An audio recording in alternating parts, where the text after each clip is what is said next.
આજે પોષ સુદ પાંચમ છે, ગુરુવાર છે, તારીખ 25/12/2025 વર્ષ છે.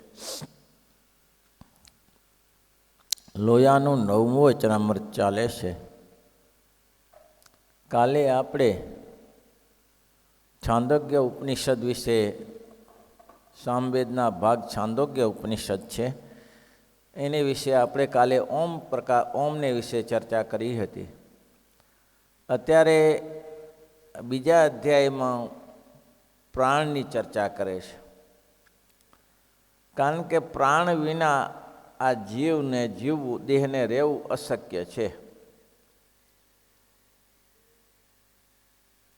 પ્રાણ 5 પ્રકારના છે. પ્રાણ, ઉદાન, વ્યાન, ઉદાન, સમાન અને પ્રાણાયામ. 5 પ્રકારના પ્રાણ છે. પ્રાણાય સ્વ, અપાનાય સ્વ, વ્યાનાય સ્વ, ઉદાનાય સ્વ, સમાનાય સ્વ, બ્રહ્મણે સ્વ. આપણે ભોજન જમાડતી મહારાજને બોલીએ છીએ. કોઈ વ્યક્તિઓ પ્રાણ વગર રહી જ ન શકે. પ્રાણ ચાલ્યા જાય, શ્વાસોશ્વાસની ક્રિયા ચાલી જાય પછી એ જીવી શકતો નથી. અને જેને પ્રાણ ક્રિયાને સારી રીતે સંકેલી લીધી, એ ગમે તેવો માણસ હોય તે આ પ્રાણનું મહત્ત્વ એટલા પૂરતું છે કે દેહને ટકાવી રાખવા માટે છે. બીજું પ્રાણનું ઇન્દ્રિય મહત્ત્વ નથી. આ પ્રાણ દેહને માટે, દેહને ટકાવી રાખે ઉત્તમ છે. બાકી તો ઉત્તમ ઇન્દ્રિયો છે. તો શું કરવા માટે? તો કે ઇન્દ્રિયો છે, આ નેત્રે કરીને પ્રભુનું દર્શન થાય. ભગવાનને વશ કરવા હોય તો ઇન્દ્રિય કરીને થાય. નેત્રે કરીને દર્શન થાય. કાને કરીને ભગવાનની કથા સંભળાય. જીન હરી કથા સુની નહીં કાના, જીન હરી કથા સુની નહીં કાના, શ્રવણરંદ્રાય ભવન સમાના, શ્રવણરંદ્રાય ભવન સમા. આ કાને કરીને, નેત્રે કરીને ભગવાનનું દર્શન ન કર્યું, જગતના વિષયો જોયા, સ્ત્રી પુરુષોના રૂપ જોયા, તો ઘણી જોનીમાં મળ્યું છે. મનુષ્ય જન્મ એટલા માટે મળ્યું છે કે આ ઇન્દ્રિયોનો સદુપયોગ કરો. આ ઇન્દ્રિયોને સારી રીતે તમે લઈ જઈ શકો, આગળ વધારી શકો ભગવાનના માર્ગે, એના માટે છે. તો જેના હરી કથા સુની નહીં કાના, શ્રવણ રંધ્ર અહીં ભવન સમાના. જેને ભગવાને કાન આપ્યા છે અને કાને કરીને કથા ના સાંભળી તો સર્પના દર જેવો, રાફડા જેવું છે. રાફડામાં સર્પ પડ્યો રહે, તેમાં કાનના ગુફામાં દેહ પડ્યો રહે. બીજો કોઈ અર્થ નથી. તો અહીંયા તો પ્રાણની મહત્તા કરી છે. અહીં તેમ કહ્યું છે કે ઇન્દ્રિયો કરતાં પ્રાણ મહાન છે. તો આ કેમ કહેવું પડ્યું? ઇન્દ્રિયો કરતાં પ્રાણ મહાન? તો દેહને ટકાવવા માટે. દેહ નહીં હોય તો ઇન્દ્રિયો શું કરશે? દેહ નહીં હોય તો ઇન્દ્રિયો શું કરશે? એટલા માટે શાસ્ત્રમાં ઘણી બધાની ક્રિયા કીધી છે. શું કીધે? અને એક આપણે કહી છે ને, સત્સંગ વિના, સત્સંગ વિના જન્મ મરણ ભ્રમ જાળ ટળે નહીં જંતને. સત્સંગ વિના, સત્સંગ જન્મ મરણ ભ્રમ જાળ ટળે નહીં જંતને. મન માનતજી, મન માનતજી, તે માટે શરણે જઈ રહીએ સંતને. મન માનતજી,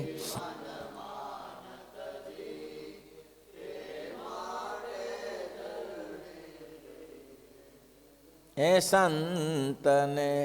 જો ઈડા પીગળાની ખબર પડે, જો ઈડા પીગળાની એ કરી આગ્રહ તેણે કેળ પડે, કરી આગ્રહ તેણે. એ તેને ચિત્તમાં બ્રહ્મણો ફેર ચડે, તેને ચિત્તમાં બ્રહ્મણો ફેર. સત્સંગ વિના, સત્સંગ વિના જન્મ મરણ બ્રહ્મ જાળત તેન. ઈડા પીગળાની ખબર પડે, આ મદદરૂપ છે. જે પ્રાણવાયુ છે ને એ મદદરૂપ છે. લોકોને દેહ પતાવી દેવો તો પતાવી દે, અને લોકોને દેહ લાંબો રાખવો તો પ્રાણવાયુને રોધવાની શક્તિ હોવી જોઈએ. ઈડા પીગડાની ખબર પડે તો પ્રાણ લાંબુ થાય, શ્વાસની પ્રક્રિયા લાંબી થઈ જાય. અને શ્વાસ ગણેલા જ છે આ શરીરમાં, આટલા શ્વાસે દેહ પડી જશે. તો એને પ્રક્રિયા જોગીઓ વર્ષો સુધી રહે છે, જોગીઓ વર્ષો સુધી રહે છે. આપણે આગળ કથા સાંભળી હતી ધમણકાની. રતાળાના જોગી 300 વર્ષ જીવતા હતા. જ્યારે બ્રહ્મ મુનિ તે અભ્યાસ કરવા લાડુદાનના રૂપમાં ધમણકા ગયેલા હતા. ધમણકા ગયા પછી એને અધ્યાયનો દિવસ હતો, એટલે કે જન્માષ્ટમી અમે 14 જન્મ સંસ્કૃતમાં અધ્યયન રાખતા, જેનું શું કહેતો ઓફ રાખતા. તે દિવસે ગુરુ પાઠ ના આપે. આ અનધ્યાયનો દિવસ હતો. એટલે બ્રહ્માનંદ સ્વામી કે મારે આજે રિપીટેશન કરવું છે, તો વહેલો જરા સ્નાન કરી આવું. તો વહેલા સ્નાન કરવા સારણ ગંગામાં, અત્યારે તો કહે છે ભાઈ સારણ ગંગામાં થોડું વ્યવસ્થિત કર્યું છે. આમાં હું તરવાનું ત્યાંથી શીખ્યો સારણ ગંગામાં. અત્યારે તો પાણી સુકાઈ ગયું, બીજું નાખતા હશે હવે, પણ પહેલાં 12 માસ પાણી રહેતું હતું અમે નાતા ત્યારે. એ સારણ ગંગામાં સ્નાન કરવા મુનિ ગયા ત્યારે લાડુદાનજી પણ ગયા. કથા મેં પહેલે એકવાર કરી હતી. તો જોયું તો રતાળાના જોગીને તો પ્રાણ ક્રિયા પ્રાણવાયુ હાથમાં હતો. પ્રાણાપાન વ્યાન ઉદાન સમાન એ બધું હાથમાં હતું. બધા પ્રાણોને કંટ્રોલ કરી બેઠા હતા. એટલે એના આધારે બધી ઇન્દ્રિયો કાઢી, બધી જે નસો કાઢીને પ્રાણ ધોતા હતા. એટલે બ્રહ્માનંદ લાડુદાનજી કહ્યું કોઈ મહાપુરુષ છે, આવી ક્રિયા તો જોગની ક્રિયા તો મહાપુરુષ જાણતા, એટલે દંડવત કર્યા. એટલે રતાળાના જોગીએ પ્રાણ સંતેલીને એને પ્રણામ કર્યા. એટલે બંને જણા ભેગા થયા, ભેટ્યા. પછી કે તમને કંઈ થયું નહીં? તો કે શું, મારી આ પ્રક્રિયા જોઈને તમે કોઈ મહાન પુરુષ છો, થવાનું શું? અચ્છા, એટલે તમે દંડવત કર્યા. તો કે તમે મને પ્રણામ કેમ કર્યા? તમે કોઈ મહાન પુરુષ છો, મારી આવી ક્રિયા જોઈને ભલભલા મરી જાય એટલા માટે હું 3 વાગે અહીંયા આવું છું, કે કોઈ જોઈ ના જાય મારી ક્રિયાને. પછી ચર્ચા થઈ, બીજી ઘણી લાંબી કથા છે. પછી એને કીધું કે ક્યાં રહો છો? તો કે આ સામે રતાળા પર્વતમાં. કેટલા વર્ષની ઉંમર થઈ? તો 300 વર્ષ થાય છે. તો કે તમારી પાસે કાળની ગતિ નથી? તો કે કાળ તો આવે છે, હું એને ધકેલી દઉં છું. કેમ? તો કે હું યોગનો અભ્યાસ જાણું છું, પ્રાણવાયુની ક્રિયાને જાણું છું. પ્રાણોને રાખવા કે જવા એ મારા હાથની વસ્તુ છે. એટલે જ્યાં સુધી હું જીવું ત્યાં સુધી ઈચ્છા હોય ત્યાં સુધી જીવી શકું છું. પણ જીવવાનું કોઈ મિનિંગ, માણસની 100 વર્ષની આયુષ છે, આવું લાંબુ જીવવાની શું પ્રક્રિયા? શેના માટે? તો કે બસ એક જ અપેક્ષાએ બેઠો છું, પરમાત્મા પરમા શ્રી હરિ હમણાં વન વિચરણ કરતા અહીંયા આવશે અને એનું દર્શન કરીને પછી એને ધામમાં જવાનું. ઓહો હો, લાડુદાનજી કે આ તો કામ થઈ ગયું સારું. બોલો બોલો મહાપ્રભુ બોલો. તો કે એ અનાયાસ થશે, તમે આવશો, હું આવીશ ને એ આવશે 1 મહિના પછી. અને દેહ બરાબર સવારે 10 વાગ્યાના સમયમાં. રતડાના જોગે તો વહેલા જ આવતા હતા, પણ એ પણ તે દિવસે 10 વાગ્યાના સમયે આવ્યા. લાડુદાનજીનો પણ દિવસ હતો અધ્યાયનો, એટલે તે પણ મોડા આવ્યા. અને બરાબર ત્રણેયનું મિલન થયું ત્યારે લાડુદાનજીને કહ્યું, લાડુદાનજી આ જ પરમાત્મા છે નીલકંઠ વર્ણી. પછી તો ભગવાનની રજા માગી અને ભગવાન એને અગ્નિ સંસ્કાર કરી દીધો. ત્યાં લાડુદાનજી ભેગા થઈને પૂરું થઈ ગયું. પણ કહેવાનું કે 300 વર્ષ સુધી આ જીવન ચલાવી શકતા હતા.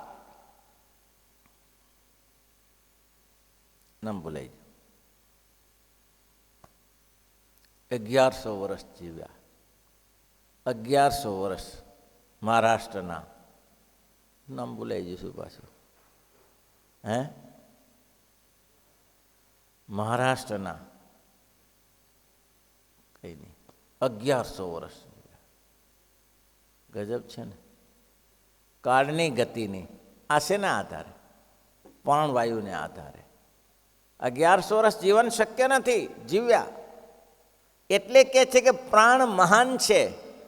આ પ્રાણ મહાન છે, પણ ઇન્દ્રિયો દ્વારા કામ થશે, તે સિવાય કામ નહીં થાય. ઇન્દ્રિયો દ્વારા કામ થશે, તે સિવાય કામ નહીં થાય. પ્રાણ ગમે એટલા મહાન હોય, પ્રાણની પ્રક્રિયા વધે ઘટે, પણ તમારે ભગવાનનું સ્મરણ કરવામાં તો, શ્રીહરિનું નામ લેવામાં તો, સ્વામિનારાયણ કરવામાં તો વાક ઇન્દ્રિયની જરૂર પડશે ને. કોઈ પ્રસાદ લેવો હશે તો રસનાની જરૂર પડશે, કથા સાંભળવી હશે તો શ્રવણની જરૂર પડશે. પ્રાણ મહાન છે, પણ એની સાથે આ પણ જરૂર છે. શું?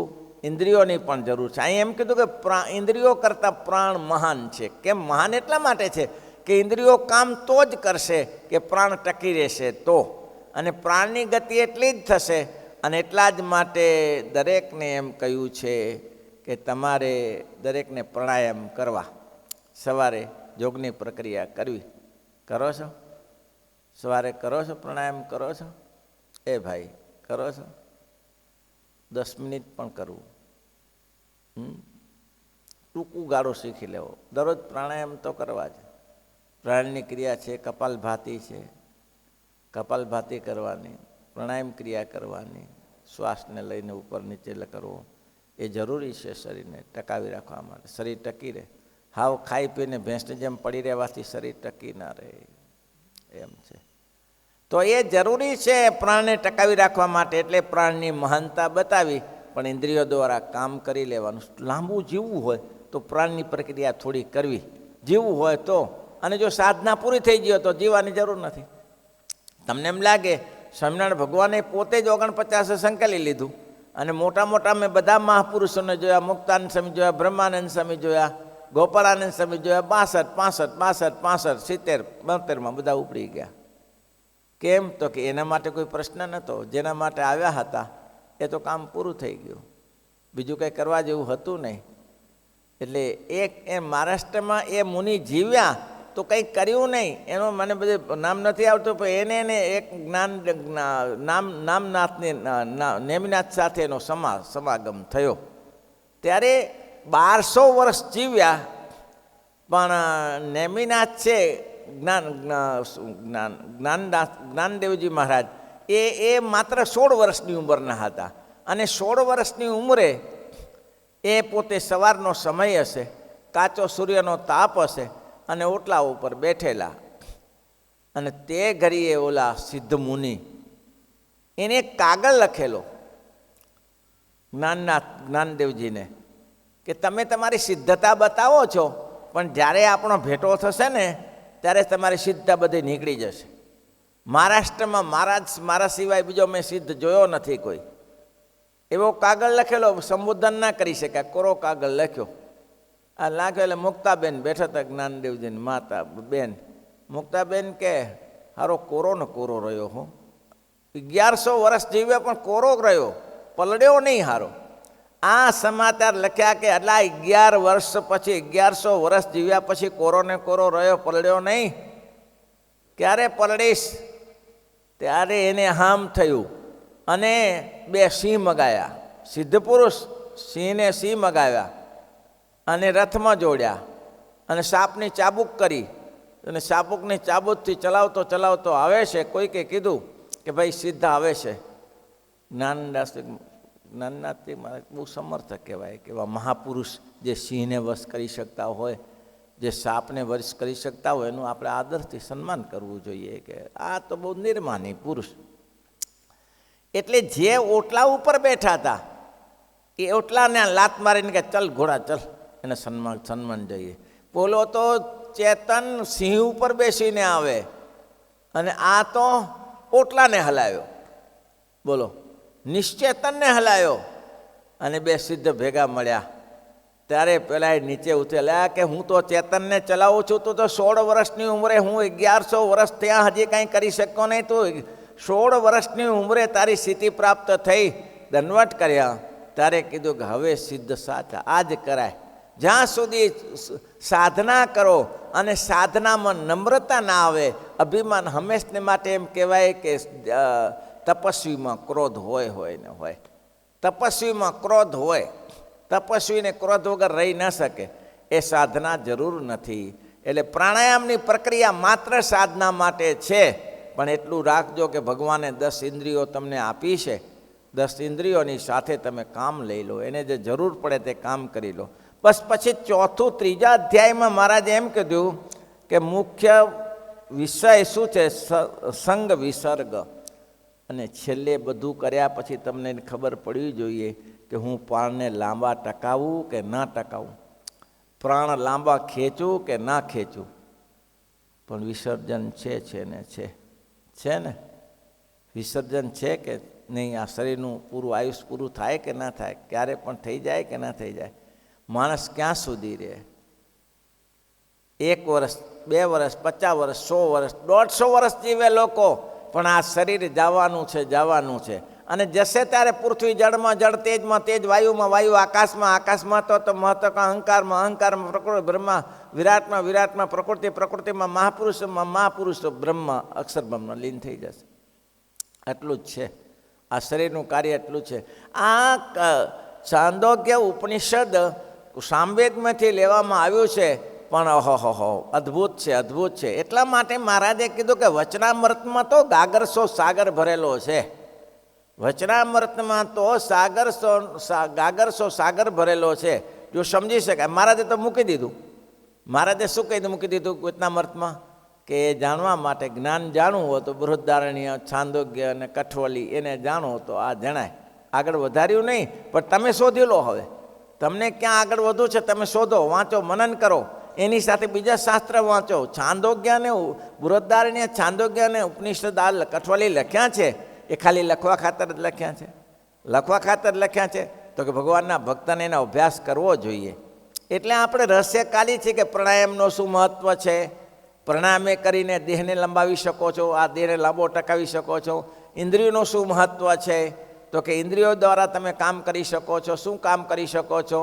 14 ઇન્દ્રિયો દ્વારા તમે ભગવાનને તમારા હૃદયમાં ધારી શકો છો. ધારો તો, જો તમારે ધારવાની ઈચ્છા હોય કે મારે કંઈક કરી લેવું છે મનુષ્ય જન્મે, તો આ થઈ જાય.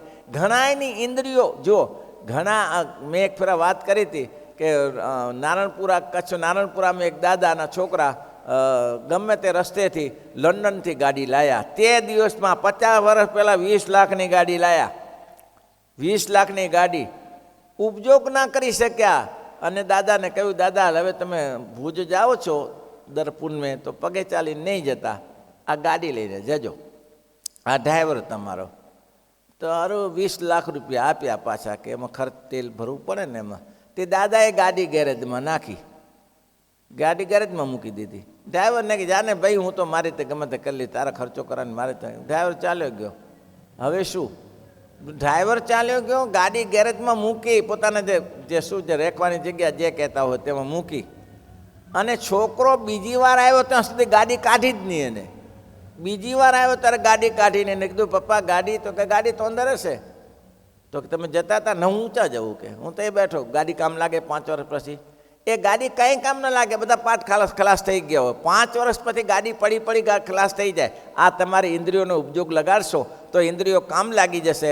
નહીં જાય તો ઇન્દ્રિયો તો બળવાની છે, લાકડા ભેગી તો થવાની જ છે આજે ને કાલે. તો ઇન્દ્રિયોનું કામ, અહીં વિસર્જન શબ્દનો અર્થ એ છે કે ભાઈ કરી લ્યો. અને આવો અવસર મળે, આવો અવસર મળે. આપણે ભાગ્યશાળી છીએ કે આવા મંદિરો બેસવા માટે મળે છે, સંતોનો સત્સંગ મળે છે. અને એ જ ન મળે તો મહારાજ કહે છે, ફિરતો સંત સમાજ મળે જો, ફિરતો જો ફિરતો સંત સમાજ મળે જો, ફિરતો સંત તો સુખે મનની ભાંતિ ટળે, તો સુખે મનની. હે બ્રહ્મા મુનિ કહે સંત માઈ બળે, બ્રહ્મા મુનિ કહે સંત માઈ બળે, સત્સંગ વિના, સત્સંગ વિના જન્મ મરણ બ્રહ્મ જાળ મટે નહીં જંતને, સત્સંગ વિના, જન્મ મરણ બ્રહ્મ જાળ મટે નહીં જંતને. ઉપયોગ કરી લો, ઉપયોગ કરી લો, ઇન્દ્રિયોનો ઉપયોગ કરી લો. રાત્રે ઉઠીને સ્વામિનારાયણ થાય છે.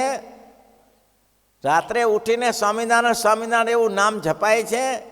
ઊંઘ ઉડી જાય ત્યારે સ્વામિનારાયણ સ્વામિનારાયણ સ્વામિનારાયણ એવું થઈ જાય છે. તમે અભ્યાસ કરી લેજો. ત્યારે શું થાય છે? રાત્રે કદાચ બાથરૂમ જવાનું થાય ત્યારે સ્વામિનારાયણ સ્વામિનારાયણ થાય છે કે નથી થતું? આ ઇન્દ્રિયો રાત્રે જે સપના આવે છે એનો અભ્યાસ કરજો. સપના આવે છે, કરવાનું શું? આ ઇન્દ્રિયોને, ઇન્દ્રિયોને પ્રાણને શું કરવાનું? આખા અધ્યાયો ભર્યા છે, વાંચજો એને. તો શું કરવાનું? સપના આવે છે ત્યારે સ્ત્રી પુરુષના સપના આવે છે, ધંધાના સપના આવે છે, કોઈ કામના સપના આવે છે. શેના સપના આવે છે? કે ભગવાન સંબંધી સપના આવે છે. તમે એવું થયું, ઓહો આજ તો મજા પડી ગઈ, મહારાજને જગાડ્યા, મહારાજને અભિષેક કરાવ્યો, મહારાજને નવડાવ્યા, મહારાજ રાજી રાજી થઈ ગયા. પછી તો મહારાજને સરસ વસ્ત્ર પહેરાવ્યા, પછી તો ભોજનની તૈયારી કરી. કેટલાક ભાતના થાય છે માનસીમાં. અરે ભાઈ ક્યારેક આવ્યું છે ખરું? ક્યારેક આવ્યું છે? ના ક્યાંથી આવે? દુનિયા આખી આવે છે ને આ ક્યાં જગ્યા હોય તો આવે ને. એ તો જગ્યા વગર ક્યાંથી આવે? જગ્યા મળે તો આવે. જગતના વિષયો તો સહેજે સહેજે આવે ભાઈ, જગતના વિષયો સહેજે સહેજે આવે. પણ આ ભગવાન મેળવવા, ભગવાન આવવા સહેલી વસ્તુ છે. 2 અધ્યાયનો આ જ અધ્યાય છે. 3જું પ્રકરણ, 4થું પ્રકરણ મહત્ત્વનું છે, બહુ મહત્ત્વનું છે. કદાચ આપણે પૂરું કરી ન શકીએ કારણ એવું મહત્ત્વનું છે. જુઓ, 4થા અધ્યાયમાં બહુ મહત્ત્વની 5 મિનિટ કરીએ કથા, કાલે કરીશું. બહુ મહત્ત્વની કથા કહી છે. સ્વામિનારાયણ ભગવાનનો સિદ્ધાંત. મને તો આવડી ખબર નહીં કે આ કઠવા આવો છાંદોગ્ય ઉપનિષદમાં આવું મહત્ત્વ પડ્યું છે, રહસ્ય પડ્યું છે. જાબાલીના પુત્ર, શું નામ હતું ભાઈ? સુબાહુ નહીં, અલ્યા શું સુબાહુ? સત્યકામ. સત્યકામની કથા લખી છે. જો આવી ગયા ને 15 દિવસે ઘરે ગયા હતા. સત્યકામની કથા લખી છે. તોડી નાખે એવું. એક જંગલમાં રખડતી સ્ત્રીનો છોકરો, જાબાલી સ્ત્રી. સ્વામિનારાયણ ભગવાને જે કથા કહી છે એ મહત્ત્વની કહી છે. તમે સાંભળો. ભીલડીની કથા, સબરીની કથા કહી, આપણે વેશ્યાની કથા કહી. આ બધામાં કથાઓ છે. કોઈ જગ્યાએ કામ ન લાગે તેવી સ્ત્રી. સબરીને આટલું માન કેમ મળ્યું? સબરીને બ્રહ્મજ્ઞાની કહી. કેવી હતી? સમાજમાં પીછેહટ કરેલી હતી. સમાજ જેને ધિકારી દીધી હતી. ખરાબ છે, કુલટા છે, કુલટા સ્ત્રી છે. અને અડાય નહીં, સ્પર્શ ન કરાય, સમાજમાં રહેવા ન દેવાય. સમાજે બહિષ્કૃત કરેલી સ્ત્રી હતી. સમાજમાં ભળી શકે એવી નથી. કોઈ આધાર ન મળ્યો, કોઈ આધાર ન મળ્યો. જીવનમાં ભૂલ હશે પણ એને કોઈ આધાર આપનારો મળવો જોઈએ. આ સમાજમાં મેં 2 દિવસ પહેલાં કહ્યું હતું કે સ્ત્રીઓ બગડે છે, સ્ત્રીઓ ખોટા ધંધે કરે છે, પેટ વાસ્તે કરે છે. શેના માટે કરે છે? સમાજ જવાબદાર છે. એના માટે જવાબદાર કોણ છે? સમાજ જવાબદાર છે. કે જેને પૈસા પડ્યા છે અને એ ગાડીઓ સારી સારી લ્યો, પ્લેનોમાં જાઓ ને ચક્રો મારો, ગમે તે પ્રવાસ કરો છો, પણ તમારી પાસે જે પૈસા છે એ નથી. બીજાનું જરા નજર રાખો, બીજાને નજર રાખો. બીજાને કરોડોપતિના છોકરા તમે મફત નહીં ભણાવી શકો તો ચાલશે, પણ કોઈ વિધવાને, અનાથના છોકરાને સામે ધ્યાન રાખો ને ભાઈ. જે કોઈ નથી કરાવનાર એનું ધ્યાન રાખો, એને મદદ કરો. કરોડોપતિ કદાચ તમારી પાસે દવા લેવા આવે અને એને પૈસા લીધા તો કોઈ પાપ નહીં લાગે કાંઈ. એ તો તમને અલાવાસે મફત લઈ જશે મારા બેટા. પણ ગરીબને, જેને દવા નથી, જેને દવા લેવા માટે રૂપિયા નથી, એને તમે મદદ કરી? એને મદદ કરી કે કોઈ ચિંતા નહીં, લઈ જા.